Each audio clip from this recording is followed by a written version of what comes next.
Hi, Arjan Kuipers here. 10 things you can do to supercharge your brain. A mini masterclass. This is the Brain Rehab channel, where we show stroke survivors and those with a brain injury how to continue to improve. We are out-of-the-box thinkers and bending the rules of rehab. Linda, stroke survivor, biohacker, and best-selling author of Stroke Rebel. Arjun, functional neurologist and expert brain trainer. We are brain.rehab. 10 items today, 10 topics. Topic number 1, breathing, oxygen. Topic number 2, glucose, the slow release of glucose sugars, the good sugars, into your bloodstream so it can feed your cells. Activation through the deep spinal musculature in your postural system of the brain.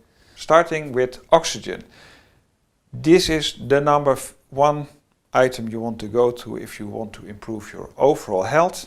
You want to boost your brain's performance, you want to increase oxygenation, you want to increase the oxygen to your brain, and you want to improve your breathing so you get more oxygen in and release toxins. Actually, breathing is the fastest way to detox your body. Most of us do not breathe properly. We are under stress all the time. Stress is one of the most important factors why oxygenation of your brain doesn't take place. The vessels constrict, the breathing changes, gets more shallow. We overbreathe, we breathe too rapidly. When we breathe too rapidly, oxygen builds up in the body, but it should be released in the tissue. So easing off on breathing, trying to breathe less, more intensively is much better. So focus point number 1 with breathing is breathe intensively, breathe with consciously, breathe with more purpose, and do this throughout the day. Build in checkpoints where you pay attention to your breathing. There's some rules with breathing. If you want to improve your breathing, breathe through your nose, not through your mouth. Breathing through your nose has a lot of benefits. It warms the air, it activates nitric oxide, so oxygen is released in the lungs. It actually conditions the air coming in, and very importantly, it stimulates the parasympathetic, the rest and digest nervous system. And that calms your body down. Paying attention to your breathing is one of the easiest ways to calm your body down. So rule number 1, breathe in through your nose. You do that for 4 to 6 seconds. You hold 1 second and then you breathe out. Rule number 1, breathing through your nose. Rule number 2, you have to start using your diaphragm. Most of us breathe too shallow. Stress again is a big factor. Poor posture that we have developed over time. We're starting to deflate. We start going back in evolution. We start sitting too much. If you want to use your brain optimally, if you want to breathe optimally, you have to be active in the upright position. That is what we are made for. Breathing deeply. You have to improve your posture. You have to open the chest wall. Make sure that your arms are not turned in all the time. Have the neck in the correct position.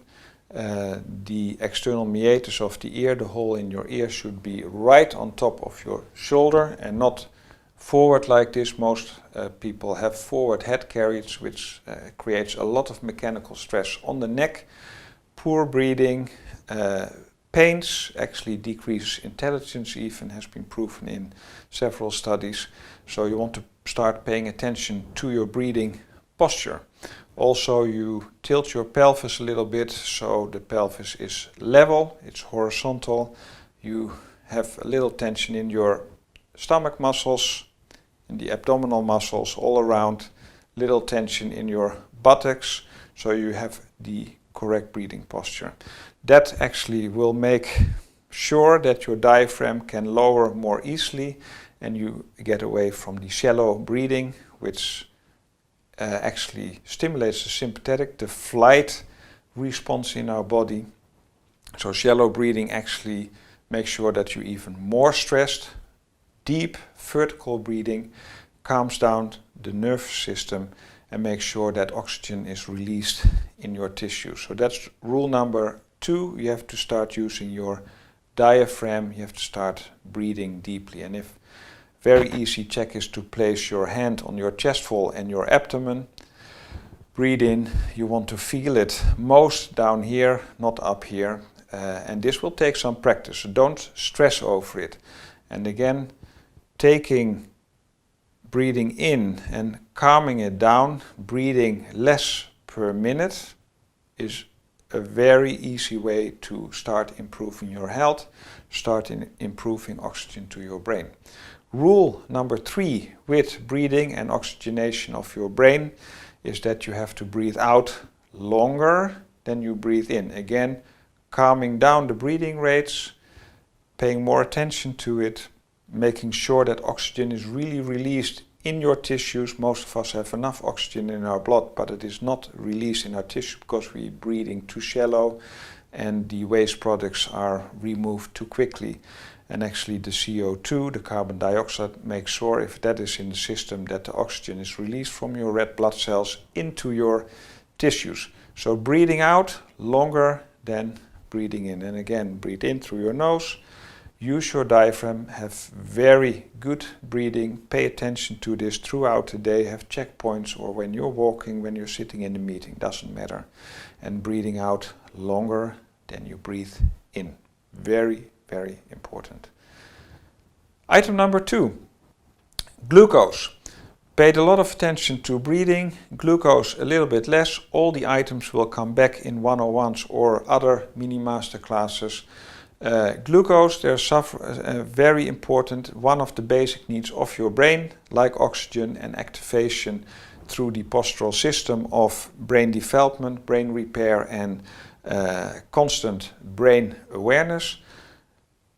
Good levels of glucose are important. All your cells need sugar in the form of glucose, but we don't have to eat rocket fuel. What do I mean with that? We should not eat too many carbohydrates, especially the refined carbohydrates. When you eat vegetables, there's a lot of carbohydrates in vegetables, but it is the slow released type. So one of the things you can do to have the right levels of glucose in your body, the cells, when there's less glucose, will be more receptive to it. And when there's a little bit too much, make sure that that is regulated also.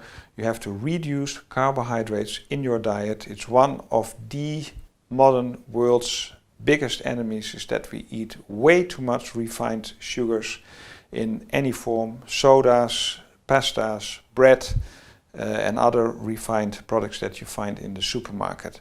Reduce carbohydrates, increase proteins and fats in your diet. We're going to talk about that a little bit later. Also, other things you can do: exercise regularly. That has a very beneficial effect on the levels of glucose in your body. Make sure that you sleep enough. I'm going to talk about that in item number 4. You can make sure that you have good circadian rhythms, that you have a set pattern during the day when you eat and when you sleep. I'm going to talk about that at length in a different mini masterclass. You can use cinnamon, you can use magnesium, you can use ubiquinol, coenzyme Q10, and you can use chromium to regulate glucose levels throughout the day.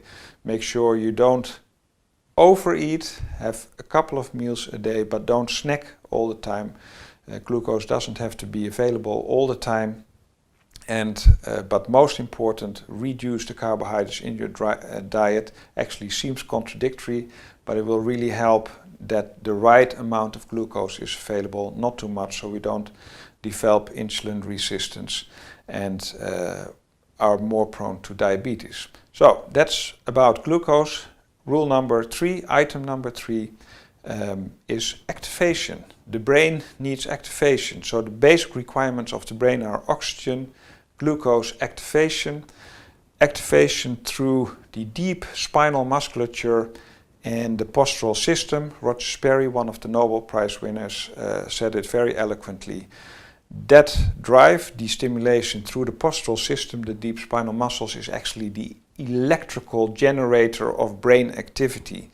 The basic brain activity, the capacity of your brain to use all the areas and connect them with each other, to develop, to repair, to regenerate, is partly driven, or one of the most important factors, through the postural system. Again, upright posture, not sitting posture, not inactivity. Our bodies are made for activity throughout the day, small bursts of activity, and combined with low levels of activity.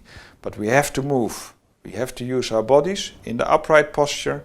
We have to make sure that our core stability, very often overlooked, very often also wrongly trained. We're going to show you in Brain.Rehab how to train it properly in the right order, that the core stability is in order, that the drive from your deep spinal musculature is there, and it actually activates your brain. Very easy way to see how that works. If you want to rest your brain, if you want to sleep, what do? You cannot sleep when you're standing upright. Well, some people can apparently, but you lay down. You take away the stimulation from gravity on your postural system, and that is when your brain normally can calm down and you can rest.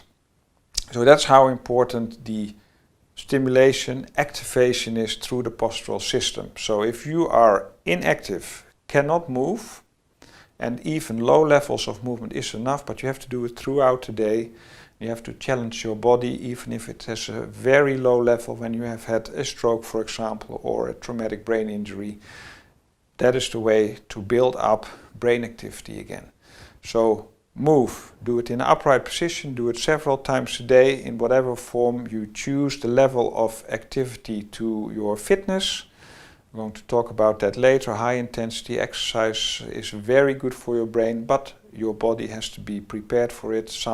The stability has to be there. You have to be able to use your different body parts so you can build that up gradually.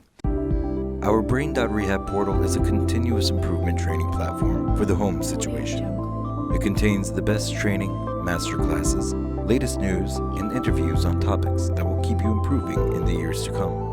Check out what it can do for you and become a member of the Brain.Rehab tribe. www.brain.rehab